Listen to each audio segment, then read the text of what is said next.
qu'il est en pièces détachées. Alors avec une grande chose en pièces détachées, on peut refaire un kit et on peut bâtir quelque chose, mais on ne peut pas continuer comme ça. Si vous voulez, le centre a été brisé en plusieurs étapes. Il s'est disloqué au milieu des années 90 par la séparation des démocrates chrétiens et des libéraux. Il s'est brisé par le passage à l'UMP d'une grande partie des militants des députés de l'UDF en 2002. Il s'est brisé en 2007 quand François Bayrou a tenté de faire prendre à son parti une orientation assez personnelle. Et maintenant, il ne compte que très peu, et pas du tout à la mesure des idées qui sont les siennes dans la vie publique française. Parce que nous avons vu ce soir, de façon, je crois, très, très éclatante, très perceptive, très sensible pour chacun de ceux qui étaient là, c'est à quel point il y a entre nous, quels que soient les itinéraires des uns et des autres au cours des années passées, il y a entre nous quelque chose de très profond qui nous lie sur l'Europe, sur la décentralisation, sur la conception de la démocratie, des libertés, une conception de la politique qui fait de nous quelque chose de très différent de la droite un peu nationaliste et autoritaire, jacobine d'un côté, et de la gauche également très étatiste de l'autre. Nous représentons une autre respiration de la politique française, une autre façon d'aborder les problèmes politiques. Disons qu'à droite et à gauche, on a affaire à des partis qui sont d'abord les partis de l'État, et que nous, je crois, nous sommes, avec des nuances, mais nous sommes d'abord le parti de la société. Je crois qu'il y a d'abord, par rapport aux valeurs du centre, les valeurs correspondent à quelque chose, qui sont des valeurs d'humanisme, d'équité, et je crois qu'il faut ajouter cela à la majorité présidentielle aujourd'hui. Et puis, on sait bien qu'aujourd'hui, l'UMP ne peut pas gagner seul. Et il faut, à partir de là, qu'il y ait cette famille centriste qui se reconstitue en apportant, encore une fois, ce plus pour, tout simplement, bien gagner au second tour. Nous avons des convictions, des valeurs. Je crois qu'elles correspondent aux attentes des Français. Plus de solidarité, de vraies convictions européennes, confiance aussi dans les collectivités de proximité, les communes, les collectivités territoriales, équité fiscale. Voilà quelques thèmes qu'on va discuter ce soir, dans les prochaines semaines encore.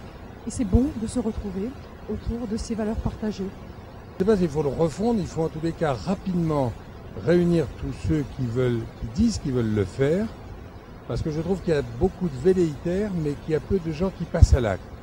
Et je pense indispensable de tous se réunir très rapidement dans une structure même fédérale. Parce qu'après l'accident de 2007, c'est-à-dire le moment où notre candidat à la présidentielle a décidé de nous abandonner, on s'est retrouvés tous éclatés, séparés, et qu'un centre qui est dispersé, séparé, n'arrive pas à être audible. Or, notre projet de société, notre projet éducatif, notre projet fiscal, notre projet social n'est pas le même que celui de nos partenaires de l'UMP, mais il n'est pas audible parce que nous sommes séparés.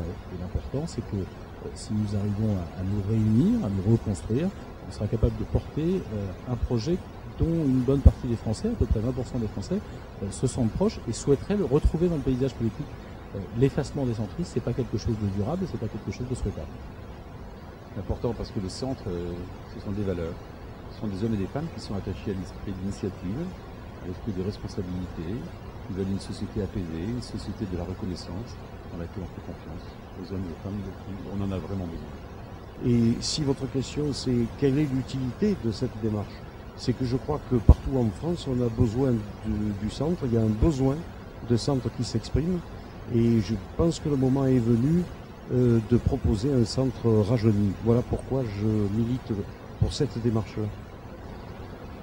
Parce qu'il existe une famille politique, tout simplement, un courant de pensée qui correspond peu à chaque élection à 15 à 20% des électeurs, parfois même plus si on songe à l'épopée de Valéry Giscard d'Estaing. Et donc il y a une famille de pensée, cette famille de pensée elle doit correspondre à une offre politique. Écoutez, moi je pense qu'il est déjà en cours de refondation depuis un moment, avec notamment le nouveau centre auquel moi j'appartiens. Alors il est certain qu'il y a différentes sensibilités, différents courants qui ont résulté de l'éclatement au lendemain du premier tour de la présidentielle. Pour autant, il faut continuer à rassembler les uns et les autres, parce qu'il y a un espace là qui est vacant et qui ne demande qu'à être occupé. nos concitoyens ne se retrouvent pas aujourd'hui dans l'offre politique.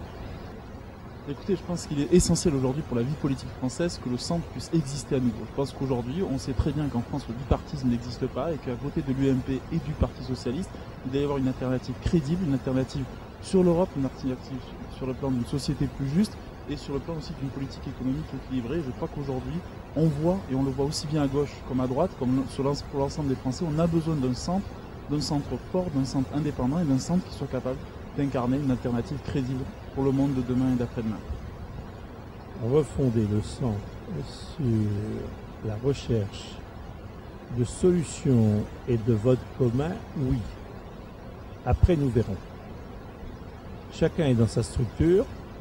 Nous avons chacun un contrat. Nous avons un contrat avec l'UMP et nous le respecterons.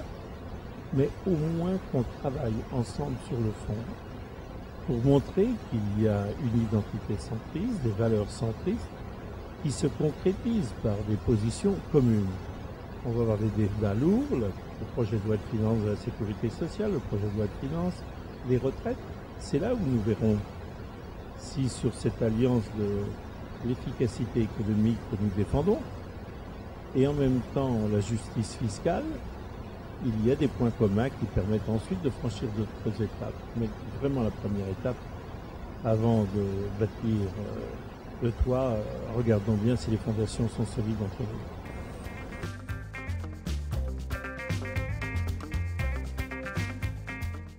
Je crois que pour moi, c'est vraiment la valeur de l'humanisme. La valeur de l'humanisme qui met l'homme au cœur de tout, avec de l'équité.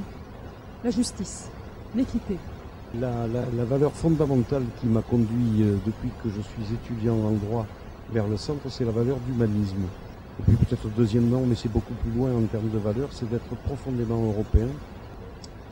La décentralisation. Ah, une valeur, certainement l'équité.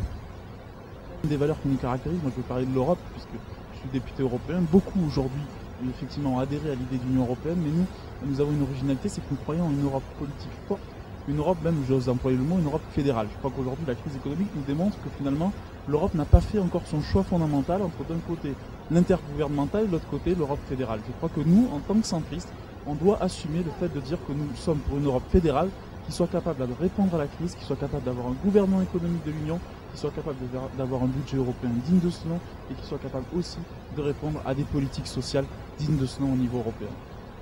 En particulier la reconnaissance.